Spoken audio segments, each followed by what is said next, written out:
ऐसी किशोरी जी से अच्छा, एक बार मुझसे किसी ने प्रश्न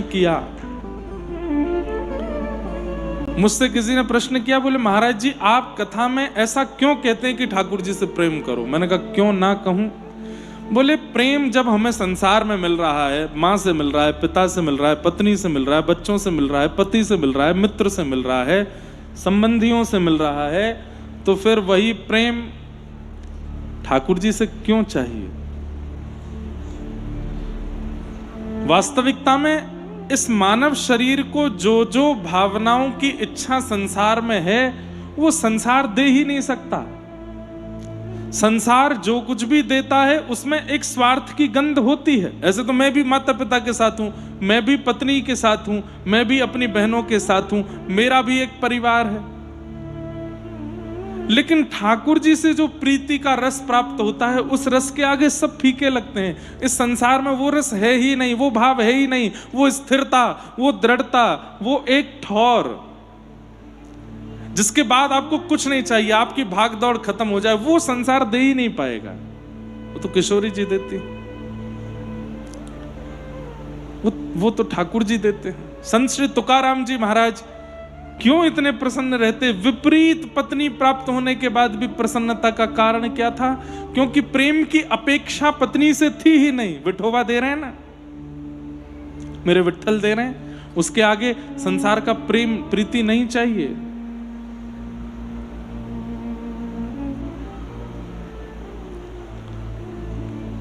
दामाजी पंत एक भक्त थे महाराष्ट्र में। महाराष्ट्र में एक बार अकाल पड़ गया था और उस अकाल में अनेक लोगों की जानें जा रही थीं। दामाजी पंत एक राजा के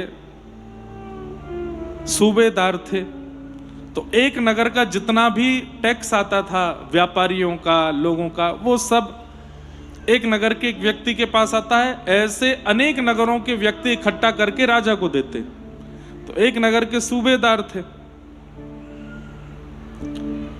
दामाजी पंत आज भोजन करने के लिए बैठे और अन्न खाते समय सोच रहे थे कि बाहर किसी बालक की रोने की आवाज आ रही है, किसी परिवार की कोई माता रो रही है। क्यों? अन्न नहीं है, लोग मर रहे हैं और मैं यहां चैन से भोजन कर रहा हूं। बाहर निकल करके देखा भूखमरी, लोग मर रहे थे, बच्चे रो रहे हैं, अपनी माता से कह रहे हैं हमें भूख लगी, कुछ खिलाओ।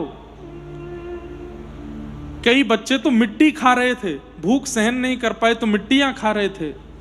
ये सब देख करके जब दामाजी पंत का हृदय द्रवित हो गया तो मन में सोचने लगे मैं कैसे बैठा रह सकता हूं।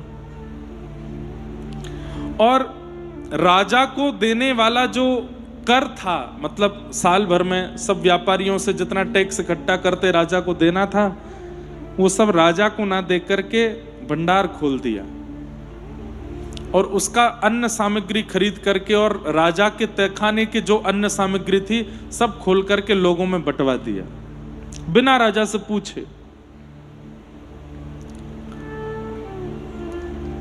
राजा को जब ये बात पता चली तो राजा कोई मुस्लिम था, उसने तुरंत आदेश जारी कर दिया कि दामाजी पंत को इसी वक्त पकड़ लो, हथकड़ियां लगाओ और पकड़ करके सूली पर चढ़ाओ, मृत्यु दंड दो इनको। परम भक्त थे दामाजी। देखो कैसा प्रेम करते हैं ठाकुर जी। हाथों दामाजी पंत अपने ठाकुर जी की सेवा कर रहे थे, उसी समय सेना आ गई उनको लेने के लिए। पत्नी ने कहा अभी सेवा से निवृत्त हो जाएं, आप मेरे पति को ले जा सकते हैं। उन्होंने कुछ अपराध नहीं किया है, कुछ गलत नहीं किया। अरे कैसे गलत नहीं किया? राजा की चोरी करी है। चोरी तब मानी जाती जब अपने लिए की होती। राजा प्रजा के लिए सोच रहा है तो राजा के किसी व्यक्ति ने प्रजा के लिए सोच लिया, इसमें चोरी कैसी है? हमें तुमसे बात नहीं करनी, अपने पति को बाहर भेजो।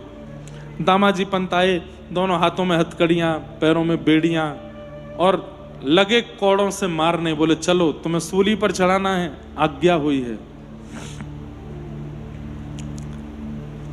कोई अंतिम इच्छा हो तो कर लो।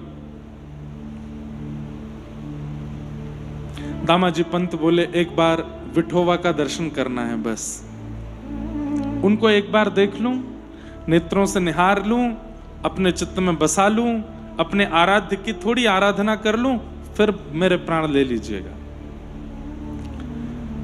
कुछ गलत नहीं किया था दामाजी ने, लेकिन उस समय का शासनकाल बंधुओं बहुत क्रूर था। गए, जैसे ही पांडुरंग भगवान के सामने खड़े हुए, हाथ जोड़ करके बोले, नाथ, मैंने संसार में कोई अपराध नहीं किया है, संसार के लोग मुझे अपराधी घोषित जानबूझ के कर रहे हैं। मैंने तो कथाओं में सुना था सेवा परम धर्म है, मैंने प्रजा की सेवा की है। कहीं कोई बालक भूखा मर रहा है, कहीं कोई माताएं रो रही हैं, कोई परिवार उजड़ रहा है और मैं घर में बैठ के रोटी खाऊं, मुझसे ये देखा नहीं गया। इसलिए मैंने सारे तहखाने खोल दिए, सब धन लौटा दिया, जो राजा का था वो प्रजा में बांट दिया। और मेरे बांटने से कितने बालकों को अन्न मिल गया, कितना परिवार बच गए। यदि अब भी मैंने अपराध किया है तो मेरी एक इच्छा है नाथ कि मुझे दंड आप दीजिए। मैं इन क्रूरों के हाथ नहीं मरना चाहता, आप सूली पर चढ़ा दीजिए, हंस हंस के चढ़ जाऊंगा, मेरी ये अंतिम इच्छा है। हे नाथ, मेरे जीवन में मैंने जितनी साधना की, जितना भजन किया, जितना तप किया, जितना, सबका बस एक ही बल चाहिए, मेरे प्रियतम के हाथों मेरे प्राण जाएं। बस इतना मेरे ऊपर अनुग्रह कर दीजिए। और ऐसा सिर नवा करके रोने लगे पंडरीनाथ भगवान के सामने। प्रबल प्रेम के पाले पड़कर हरि को नियम बदलते देखा, अपना मान टले टल जाए, भक्त का मान न टलते देखा। ठाकुर जी आपके नेत्रों में आंसू नहीं देख पाते। अगर वो आंसू संसार के लिए हैं, अपनी किसी पीड़ा की वजह से, तो कोई दिक्कत नहीं, तो ठाकुर जी देख लेते हैं। लेकिन यदि वह आंसू उनके लिए निकल रहा है, ठाकुर जी के लिए ही आ रहा है, तो ठाकुर जी देख नहीं पाते। कभी उनके लिए आंसू निकाल के देखो, और कहीं उनके सामने ही वो अश्रु प्रकट हो गया, थोड़ी देर बाद अनुभव करेंगे आप कि ठाकुर जी कहीं ना कहीं से कुछ ना कुछ ऐसा करेंगे कि आपके आंसू पहुंचे जाएं। वो नहीं देख पाते। कितनी बार अनुभव ऐसा किया कि ठाकुर जी के सामने नेत्र सजल हुए, तुरंत ठाकुर जी ऐसी कोई योजना व्यवस्था बनाते हैं कि आप खिलखिल करके हंसने लगो, आप रो नहीं पाओगे। वो नहीं देख पाते आपका रोना। दामाजी पंत जब रुदन करने लगे तो उस बादशाह के दरबार में गेट पर दस्तक दी एक छोटे से बालक ने। बालक तो नहीं, तो ऐसा प्रेम जब ठाकुर जी देते हैं तो हम क्यों ना उस प्रेम के आदी बने, उस प्रेम के उपासक बने।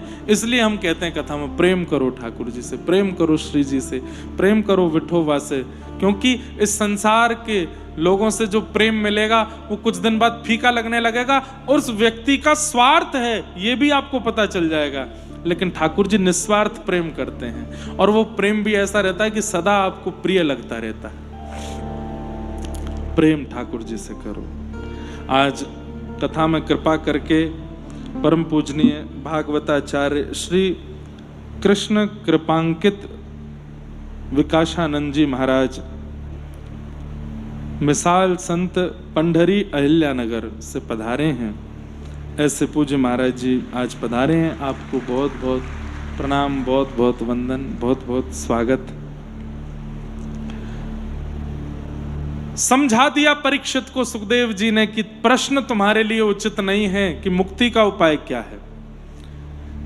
परीक्षित बोले तो फिर मैं क्या प्रश्न करूं? बोले तुम तो ये प्रश्न करो कि इन 7 दिनों में मुक्ति तो मुझे मिल ही जानी है, पर मृत्यु से पहले, मुक्ति से पहले 7 दिन के अंदर अंदर जीवित अवस्था में ठाकुर जी का दर्शन कैसे हो, ये प्रश्न करो। मुझे ठाकुर जी कैसे मिलेंगे?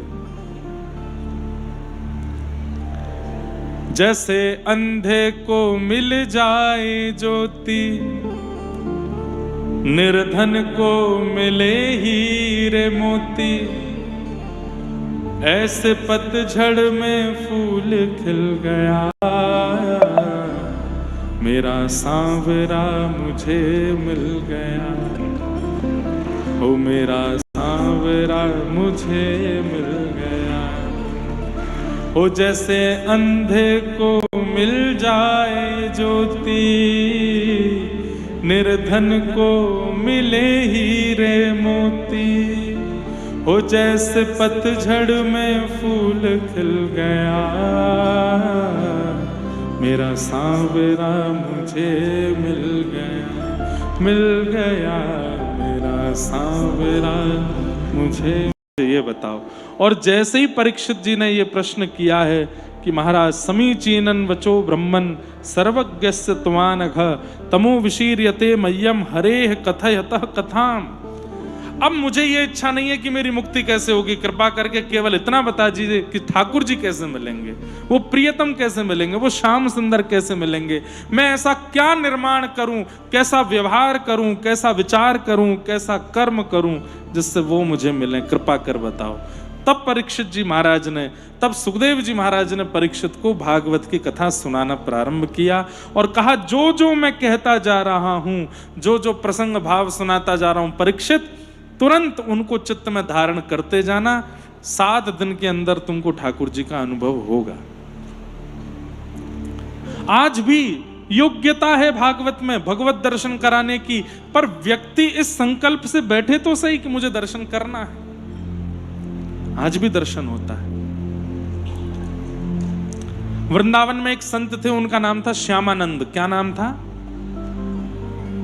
एक तो हमको भक्तों के चरित्र इतने याद आ जाते हैं बोलते बोलते, और वाक्य का प्रतिपादन और उसके प्रति सजगता श्रोताओं की बन जाती है, इसलिए हम भक्त चरित्र सुनाते हैं। तो श्यामानंद जी महाराज एक संत थे। वृंदावन में एक जगह है सेवा कुंज। आप में से वृंदावन गए कितने लोग हैं? हाथ ऊपर करो। वाह, बहुत अच्छा, लगभग सब गए हैं। सेवा कुंज दर्शन कीजिएगा। सेवा कुंज हमारा पुराना घर वही है, सेवा कुंज में, जहां रास बिहार थक गई, श्री जी जब थक गई, थक के बैठ गई, तो श्री ठाकुर जी ने उनकी सेवा की है। सेवा कुंज दर्शन कीजिएगा। सेवा कुंज हमारा पुराना घर वही है, सेवा कुंज में, जहां रास बिहार करते करते करते श्री जी जब थक गई, श्री जी जब थक गई, थक के बैठ गई, तो श्री ठाकुर जी ने उनकी सेवा की है। वहां चरण दबाए, प्यास लगी तो ठाकुर जी ने वंशी से एक कुंड खोल करके वहां जल पिलाया, उसी को सेवा कुंज कहते हैं। आज भी प्रिया प्रियतम वहां रास बिहार करते हैं। रात्रि में किसी को वहां रुकने नहीं दिया जाता है। सुबह आप जाओगे तो इतने बंदर, पर रात्रि में एक सिंगल बंदर भी अंदर नहीं रहता है। जितनी भी वहां के लता गुल्म वृक्ष हैं सब गोपी बन जाते हैं रात्रि, ऐसी मान्यता है। और ठाकुर जी रात में वहां रास बिहार करते हैं। जिसने भी अंदर रुकने का प्रयास किया आज तक, सुबह उठते ही या तो वो मृत्यु को प्राप्त पाया, या फिर वो देख अंधा हो गया, बता नहीं पाया, या फिर वो पागल हो गया, विक्षिप्त हो गया। ठाकुर जी दिख भी जाएंगे ना, तो उसके बाद में स्थिति ऐसी हो ही जाएगी, किसी संसार के लायक रह नहीं पाएगा वो व्यक्ति। इसलिए वहां निषेध कहते हैं कि कोई रुके ना रात को। तो सेवा कुंज आज भी है, वहीं हमारा जन्म हमारा वहीं हुआ, सेवा कुंज पे। तो सेवा कुंज में श्यामानंद नाम के एक संत रहते थे, और इन करते करते मुझे प्रिया प्रियतम के चरण चिन्ह दिख जाएंगे। सोहनी कर रहे थे। 1 दिन, 2 दिन, महीना, 6 महीना, साल, 2 साल, 5 साल, 10 साल, 12 साल निकल गए, कोई चिन्ह नहीं दिखा। लेकिन हर दिन उसी उत्साह के साथ जाते थे कि आज दिखेगा। 12 साल व्यतीत होने के बाद किशोरी जी को मन में आया, वैसे भी शास्त्राज्ञा है कि अगर आप कोई भी कार्य बेनागा 12 साल तक करते हो तो 12 साल में उस कार्य की उपलब्धि निश्चित मिलती है। महाभारत में भी इस वाक्य का प्रमाण है। तो श्यामानंद जी ने 12 वर्ष तक जब सोहनी की, सब लोग इधर देखो, ध्यान से सुनो। 12 वर्ष बाद किशोरी जी के मन में आ गया कि इन पर कृपा करनी। रात्रि में प्रिया जी जब वहां सेवा कुंज में रास करने के लिए आई, तो रास करते करते जानबूझ करके श्री किशोरी जी ने अपने एक पैर की जो पायल थी उसका जो भाव जहां से वो लगाया जाता उसको ढीला कर दिया और नृत्य करते करते वो खुल के वहीं गिर गई। और ब्रह्म मुहूर्त होते ही सब वहां से प्रस्थान कर गए, सब गोपियां अंतर ध्यान, ठाकुर जी श्री जी निकुंज में चले गए, वो पायल वहीं रह गए। और ब्रह्म मुहूर्त में थोड़ी देर बाद ही श्यामानंद प्रभु रोज की भांति झाड़ू लेकर के आए, सोहनी करने लगे। सोहनी करते करते करते अब यहां नित्य निकुंज में क्या होता है कि प्रिया जी जब रास करने जाती हैं तो जैसी श्रृंगार होता है, श्रृंगार के बाद ललता विशाखा ऊपर से लेके नख तक सारे श्रृंगार गिनती हैं। किशोरी जी ने हाथों में इतनी अंगूठी पहनी है, इतनी चूड़ी पहनी है, इतनी माला पहनी है, ऐसी करधनी पहनी है, चरणों में नूपुर पहने हैं, हाथों में ये पहना है, सब देखती हैं। और जब रास से लौट के आ जाते हैं तो फिर से सब गिनती हैं और धीरे धीरे उतार के सबको फिर व्यवस्थित रख देती हैं। आज यहां ललता विशाखा जी ने जब सारा श्रृंगार उतारा तो एक नूपुर नहीं मिला, तो प्रिया जी आपके चरण का नूपुर कहां गया? किशोरी जी जानती थी लेकिन फिर भी झूठ बोली, पतो ही ना जन कहां गिर गए हो, मोए तो पतो ही ना, है सके रास में गिर गए हो। अरे वो सामान्य नूपुर ना है, इंद्र के हाथी ऐरावत के दांतन सो बनो भयो नूपुर है, श्री श्याम सुंदर ने राधाष्टमी के दिन आपको उपहार में दियो, वो नूपुर आप ऐसी छोड़िए? प्रिया जी बोली अब मोए तो पता ना है, तुम ढूंढ लो। ललता विशाखा दोनों एक बूढ़ी माता का रूप धारण करके सेवा कुंज गए। श्यामानंद प्रभु वहां झाड़ू कर रहे थे। दोनों ने जाकर के कही, बाबा तू यहाँ कब से सोहनी कर रहा है? बोले मोए तो है गए 1-2 घंटा है गए। बोले अच्छा बाबा तेने यहाँ पे कहीं पे एक नूपुर देखो? तो श्यामानंद जी नूपुर तो देखे थे, नूपुर उनके पास ही है, लेकिन तभी श्यामानंद जी बोले नहीं मैंने कोई नूपुर नहीं देखो। अरे बाबा ने एक बताए दो, हमारी बहू आई कल यहाँ पे और वह बहू को पामन को नूपुर है, वो यहीं गिर गए हो, देखो तो ने बताए दो। श्यामानंद जी बोले नहीं नहीं हमने ना देखो। तभी ललता विशाखा ने ध्यान लगा करके नेत्र बंद करके देखने का प्रयास किया, कहाँ है नूपुर? तो जैसे ध्यान लगाया तो सामने श्यामानंद जी की पाग में ही थी वो नूपुर। तुरंत दोनों नेत्र खोले। बाबा झूठ बोले? बोले काय को? बोले अगर तो पे ना है नूपुर तो नेक अपनी पाग उतार के दिखाइयो। तो श्यामानंद जी थोड़े घबराए, पाग उतार के बोले देखो नूपुर मेरे पास है लेकिन मैं आपको नहीं दूंगा। बोले क्यों? मुझे कैसे पता ये आपकी बहू का है? अभी मैंने ये नूपुर आपको दे दिया और फिर कोई आया और उसने आके कह दिया वो नूपुर तो हमारा था, तो मैं तो फंस जाऊंगा। अरे बाबा हम तो कह रहे हैं जी हमारी बहू के चरणन कोई नूपुर है, हमें दे दे। श्यामानंद जी बोले तो फिर एक काम करो। बोले कहा एक नूपुर मेरे पास है, एक नूपुर बहू ने तुम्हारे चरणन में पहन रखो हो, जाओ बहू लेके आ जाओ, मुंह को दिखाए दो, मुंह को नूपुर दिख जाएगा। वो जानते हैं कि ये श्री जी का नूपुर है, 12 साल हो गए रोज सोनी करते, आज तक तो दिखी नहीं है, अब ये नूपुर मिला है। और ये सब ललता विशाखा की चाल है, ये चाहती नहीं है कि मैं दर्शन करूं, पर मैं भी श्यामानंद हूं, मेरे गुरुदेव की कृपा है मुंह पे। श्यामानंद जी ने पगड़ी उतार करके और यहां छुपा ली। बोले कि नूपुर चाहिए, जाओ बहू को लेके आ जाओ। वाकई एक पाम में नूपुर दिखाए तो दूसरे पाम को दे दूंगा। ललता विशाखा बोली बड़ो चतुर है, ऐसे तो देखो ना। गई लौट करके निकुंज में श्री जी के पास प्रिया जी बैठी। कहा भयो? बोले भयो का बड़ो बड़ो चतुर बाबा है, माने नूपुर धल रही है अपने पास में, यो कह रहा है कि बहु लेके आ जाओ। श्यामाजू आपको ने कष्ट लेना पड़ेगा, ने आपको चलना पड़ेगा। प्रिया जी बोली चलो। ललता जी बोली एक काम करो, आप अपना नूपुर दे दो, मैं विशाखा को पहना के ले जाऊं या को घूंघट में ले जाऊं। वाह बाबा का पता हो कि मेरी बहू है कि ना है, या के तो प्रिया जी बोली ठाकुर जी ने नूपुर दिया है, मैं कोई और को नहीं दूंगी, या को तो मैं ही पहनूंगी। तो ललता विशाखा समझ गई कि वो बाबा भी चतुर है, इनको दर्शन करनो चाहे, और ये भोरी हैं, ये वाकू दर्शन देनो चाहे या मारे, ये मुँह तो लगे श्री जी की ही लीला है। चलो चलो फिर चलो।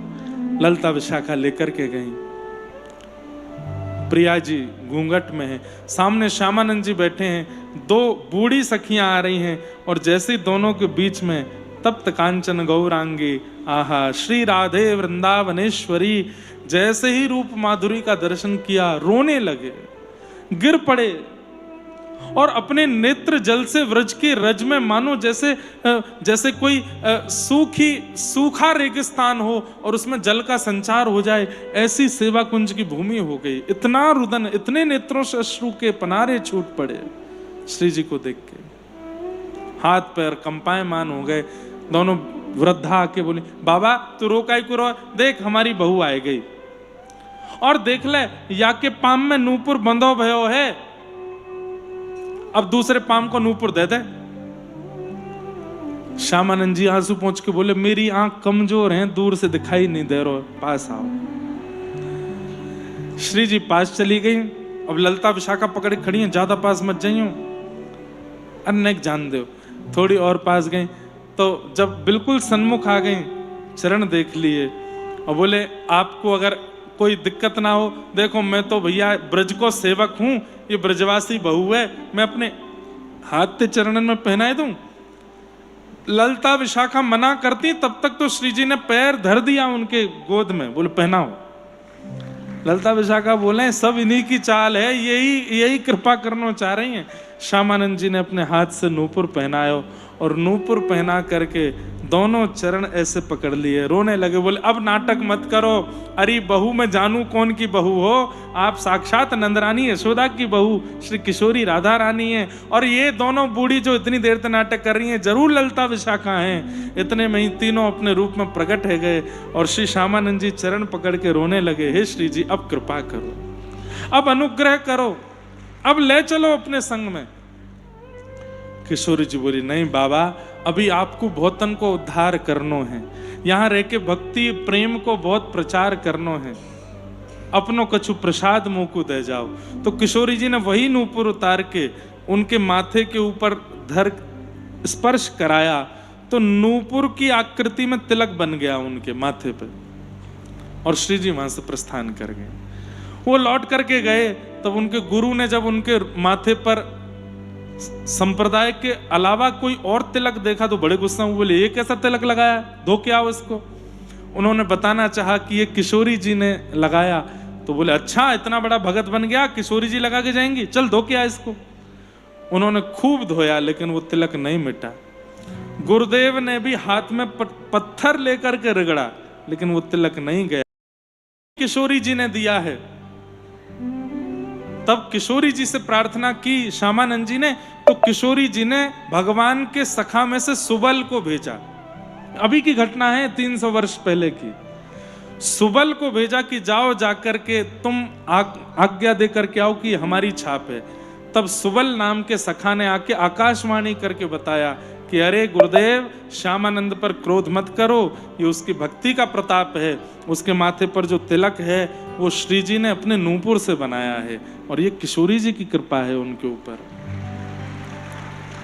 तब श्यामानंद जी के जो गुरु जी थे, उन्होंने उनको बड़ा अपने ऊपर बड़ी आत्मग्लानि हुई कि मैंने किशोरी जी की कृपा पर संशय किया। तब उन्होंने सब संतों से पूछा, इसका मुझे दंड क्या मिलना चाहिए। तब सब संतों ने आज्ञा देकर के कहा, उस पर गुरु ने संशय किया, इसलिए सबने मिलकर उनको यह दंड दिया कि 21 दिन तक नाम, कथा और भंडारा करो। कहा तो 21 दिन का, लेकिन आज तक वो परंपरा में चलता आया है।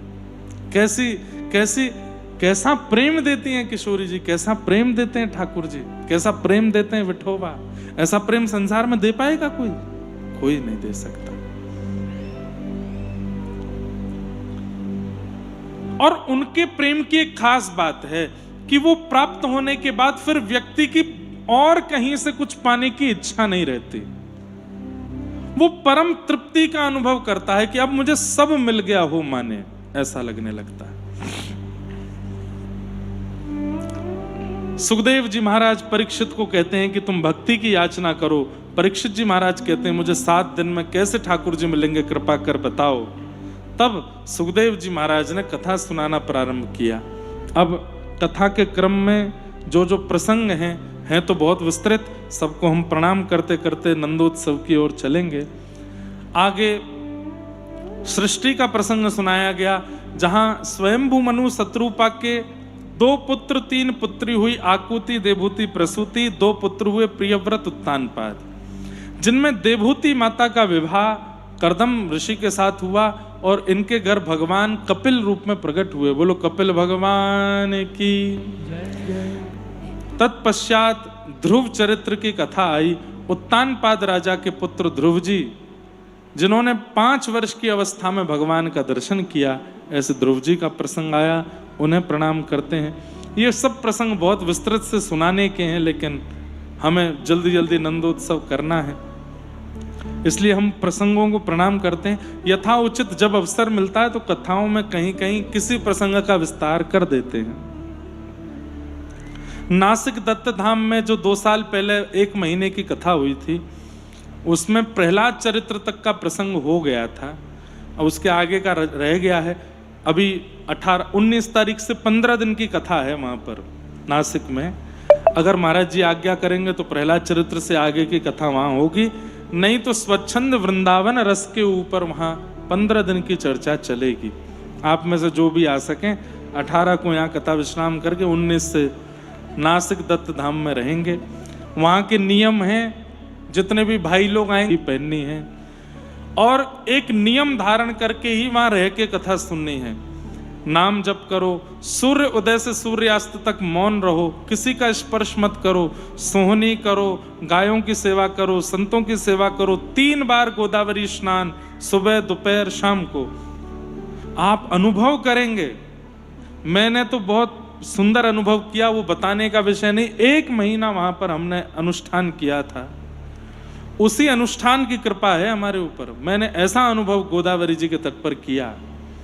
हमारे वृंदावन रस में जो विशेष रस का संचार हुआ, वो महाराष्ट्र की कृपा, नासिक की कृपा से हुआ, गोदावरी जी की कृपा से। इसलिए हम साल भर में कहीं कथा करें नहीं करें, नासिक जरूर जाते हैं। और वहां कोई व्यवस्थाएं बहुत बड़ी नहीं, 5 स्टार नहीं है, बिल्कुल सामान्य व्यवस्था। हम जमीन पर सोएंगे 19 तारीख से, हमारे कमरे में भले एक छोटा एसी लगा है, बाकी तो वहां पंखे में ही रहते हैं सब लोग, कोई बहुत विशेष व्यवस्था नहीं। 5 बजे के बाद सुबह वहां सोना मना है। 5, साढ़े 5, 6 बजे तक सबको स्नान करना ही होता है गोदावरी जी में। दत्त भगवान की उपासना चलती है, उनकी परिक्रमा करो, अपने गुरुदेव का स्मरण करो, नाम जप करो, ध्यान करो, धारणा करो। वैदिक लोग वहां प्रसाद बनाते हैं, उनके हाथ का प्रसाद पाओ, कथा सुनो। लाल जी, गिरधर लाल जी भी वहां पहुंच रहे हैं, उनका उत्सव होगा, खूब आनंद होगा नासिक में। 15 दिन की कथा है। तो वहां प्रहलाद चरित्र तक हो चुका। अब आगे महाराज जी पहले दिन ही आज्ञा करेंगे कि हमें ये सुनना है, तो वही 15 दिन तक वहां चलेगा।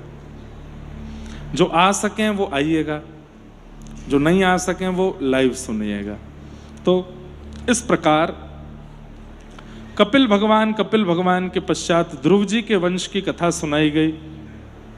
भूगोल खगोल का वर्णन, नरकों का वर्णन, 28 प्रकार के नरकों का वर्णन करते हुए अजामिलोपाख्यान सुनाया गया। तत्पश्चात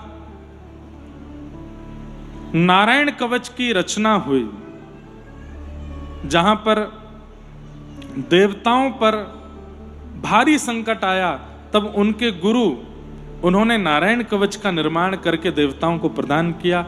तत्पश्चात इसी कथा में आगे वृत्रासुर हुए, जिन्होंने 3-4 श्लोक गाकर के भगवान को प्रकट कर दिया और रणभूमि में अपने प्राण त्यागने से पूर्व भगवान का मंगल में दर्शन किया।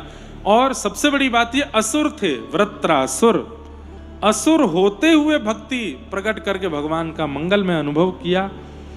तत्पश्चात भक्त प्रहलाद का चरित्र आता है, जिनके लिए भगवान खंभ भेदन करके प्रकट हो गए। बोलो नृसिंह भगवान की। कूट पर्वत पर रहता था, अपने परिवार के साथ नदी स्नान करने गया तो ग्राह ने उसका पैर पकड़ लिया। परिवार ने 10 दिन तक उसकी सहायता की निकालने में, लेकिन जल से नहीं निकाल पाए तो परिवार छोड़ के चला गया। तब उस गजेंद्र को अपने पूर्व जन्म की याद आई कि वो एक इंद्रद्युम्न नाम का राजा था और एक संत का अपराध करने से उसको हाथी बनना पड़ा था। और इंद्रद्युम्न स्वरूप में, पूर्व स्वरूप में उसने एक स्तुति की रचना की थी जिसका नाम था, उस समय तो कुछ और नाम था, लेकिन जब उसको वही स्तुति याद आई और उसके मुख से जब गजेंद्र रूप में गाई गई तो उस स्तुति का नाम पड़ा गजेंद्र मोक्ष। गजेंद्र मोक्ष स्तुति का गायन किया। इस स्तुति की खास बात यह है कि इस स्तुति में भगवान का नाम नहीं बोला गया एक भी बार। गजेंद्र मोक्ष स्तुति गजेंद्र ने गाई, भगवान का नाम नहीं बोला। आकाश में सारे देवता प्रकट हो गए, सब ऊपर से झांक रहे हैं, लेकिन कोई उसकी रक्षा करने नहीं जा रहा। क्यों? सब देवता सोच रहे हैं हमारा नाम बोलेगा तो हम जाएंगे। एक बार कह दे हे महादेव आ जाओ तो तुरंत चला जाऊंगा, एक बार कह दे हे दुर्गा मैया आ जाओ तुरंत चली जाऊंगी, एक बार कह दे हे गणपति बप्पा मोरया, गणेश जी कह रहे हैं मैं तुरंत जाऊंगा। सब देवता खड़े हैं लेकिन कोई भी उसकी रक्षा करने नहीं गया। स्तुति गाता जा रहा है, तभी अचानक से शेषनाग पर पौड़े हुए भगवान उठ करके खड़े हुए, गरुड़ जी को कहा आओ।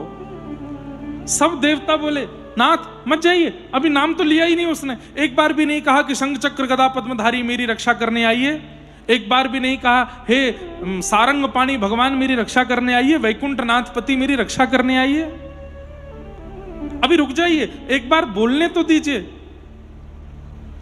भगवान बोले उसने इतनी लंबी स्तुति गा दी, एक भी नाम नहीं है। बोले इसीलिए तो कह रहे हैं कि आप मत जाओ। बोले भाई देखो, सहस्र नाम में मेरा एक नाम यह भी है कि मेरा कोई नाम नहीं है, मैं अनामी हूं। जहां कोई नहीं है वहां मैं हूं। भाई इधर देखो सब लोग, लावारिश जमीन पड़ी होती है ना, जिस पर किसी की पावर अटॉर्नी नहीं है या किसी का नाम नहीं है, सरकार की हो जाती है वो ऑटोमेटिक। जिस घर में कोई रहता नहीं, जिस घर का कोई स्वामी नहीं, जिस बिल्डिंग में कुछ नहीं होता, जो जमीन लावारिश पड़ी हो, खेत लावारिश पड़ा हो, लावारिश नाम का कोई शब्द होता ही नहीं है। जिस पर किसी का अधिकार नहीं उस पर सरकार का अधिकार होता है, सरकार उसको अपने अंडर में ले लेती है। भगवान बोले सारी स्तुतियों में नाम है, तो जिनमें नाम है वो स्तुति उन देवताओं की है। ये स्तुति अभी तक लावारिश पड़ी है, ये मेरी है, इस पर सरकार का अधिकार है, मैं जाऊंगा। और तुरंत गरुड़ पर आविर्भाव होकर के ठाकुर जी विराजमान होकर के शंख चक्र गदा पद्म धारण करके निकल पड़े गजेंद्र की रक्षा करने। पूरी स्तुति में गजेंद्र ने नाम नहीं लिया, लेकिन जैसे ही आकाश की ओर देखा गरुड़ पर विराजमान होकर के नारायण आ रहे हैं, तब स्तुति के अंत में कमल का एक पुष्प उस सरोवर से तोड़ करके आकाश की ओर करते हुए नारायण खिल गुरु भगवन नमस्ते, मैं आपको प्रणाम करता हूं। अंत में भगवान का नाम लिया और भगवान ने सुदर्शन चक्र से उस ग्राह को नष्ट करके गजेंद्र की रक्षा की। ऐसी सुंदर गजेंद्र मोक्ष की कथा भागवत में। तत्पश्चात भगवान के वामन अवतार की कथा आती है, जहां पर देवासुर संग्राम हुआ, देवता और दैत्यों में युद्ध हुआ और जिसके कारण दैत्य जीत गए, राक्षस जीत गए और स्वर्ग से सारे देवताओं को भगा दिया। तीनों लोकों पर राक्षसों का अधिकार और राक्षसों के राजा उस समय बलि थे, बलि राजा बन गए तीनों लोकों के। देवताओं ने प्रार्थना की, तब भगवान देवताओं की माता अदिति के गर्भ से वामन बन के प्रकट हुए और वामन बन के भगवान ने कहा, अच्छा अब इसमें बात आती है, देखो कथा थोड़ी थोड़ी सबने सुन रखी इसलिए हम मुख्य मुख्य बात बोल रहे हैं। देवताओं ने जब भगवान से प्रार्थना की कि नाथ हमारी रक्षा करो, तो भगवान बोले कि भाई ब्राह्मणों के आशीर्वाद से बलि को तीनों लोक मिले हैं और ब्राह्मणों के आशीर्वाद को काटने का मेरा स्वभाव नहीं है, मैं ब्राह्मणों का आशीर्वाद नहीं काट सकता। भगवान होके भी ब्राह्मणों के आशीर्वाद में कितना बल होता है।